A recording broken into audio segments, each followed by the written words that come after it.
All right. Hi, I'm Rob Carson, host of the Blue Team Warrior podcast. And today I have Mr. James Gorman. Thank you so much for joining us today, sir.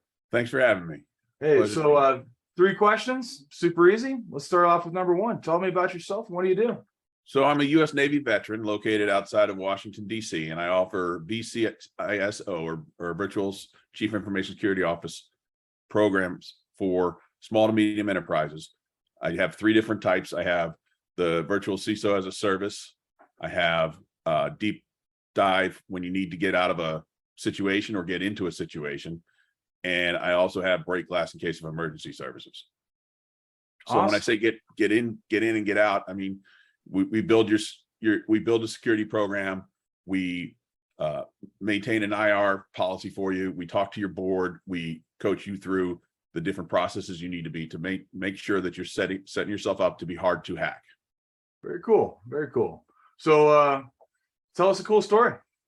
So I have two that I wanted to talk about today. Okay. The first one is a CEO of a financial services company I was driving down the road and I got a call about this guy because he had lost his username and password in a breach of a major retailer's about 6 months prior to this call. And he noticed that he had started to lose businesses that he'd been winning for 15 to 20 years. So customers he had for 15 to 20 years. And he's located outside of DC. And if you can think about the kind of people who he would have as his clients are in the DC area and the companies in the DC area. So they're kind of sensitive. Yeah. And some of them are high dollar. And so he started losing business consistently to one particular company and he couldn't figure out why. And then he started thinking about what had happened. And then so he called a buddy of mine and that buddy called me and we figured out that his email was being read and so was his CRM. So we've asked him, have you ever been hacked before? And he said, yeah, I got a notice and I got, LifeLock and blah, blah, blah, blah, blah. And it's like, okay, but did you go change all your emails? No. Did you go change your passwords? No. The good news is for him, the only place that they weren't able to get to were his bank account and trading accounts because those places required multi-factor authentication. And that protected him in this case. But where he didn't use it, even though it was available, somebody was able to read his emails, read his proposals going out to his customers, and undercut him. Wow. That just shows use good passwords, put multi-factor everywhere you possibly can, and then have a good hygiene requirement so that if you get notified that you're compromised, you change all your passwords. I personally prefer using a password manager so that you don't have to remember 1,000 different 17 character long passwords, but you got to go change your passwords.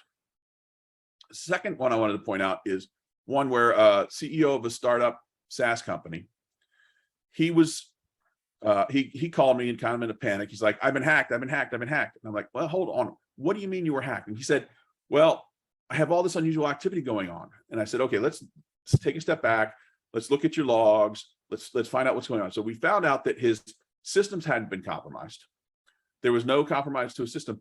But what had happened was they didn't test their APIs. They only did happy path testing on their APIs. So when he launched his service, somebody found out that he could get an auth-only transaction all the way through to his credit card processor. So they started using his API to go through literally thousands of stolen credit cards to see if they're still valid. And because he didn't, his brilliant 26-year-old guy who's building this for him, he's literally brilliant, but he is only 26 years old. He didn't think to test the unhappy path. He was able to get an auth through the system. Yay! Oh, but it didn't work because he was able to get thousands of auths through the system in a short period of time.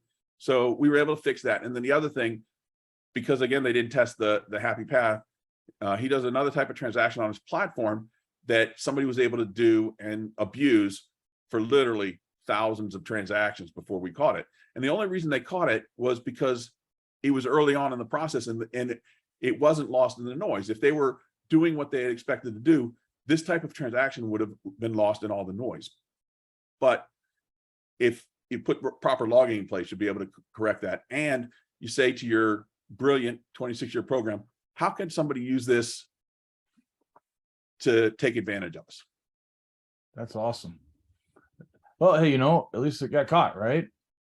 At least we got caught, and at least we were able to come back and take a step back and then put into place secure coding guidelines and secure testing guidelines, and building it from the start of from a place of security. And it was already there because the systems hadn't been compromised. It was just being used in a way that the developer hadn't thought it, or it shouldn't say being used. It was being abused in a way that the developers never thought that it might be. Awesome. Well, that's that people and process thing. It gets you every time. More times than not. I mean, you look at all the recent major hacks, and it's like social engineering, phishing. Going What do you do? Is hard. There's way easier ways these days. Yeah. Well, we got a few minutes left. You want to give a shout out to anybody? Anybody want to thank?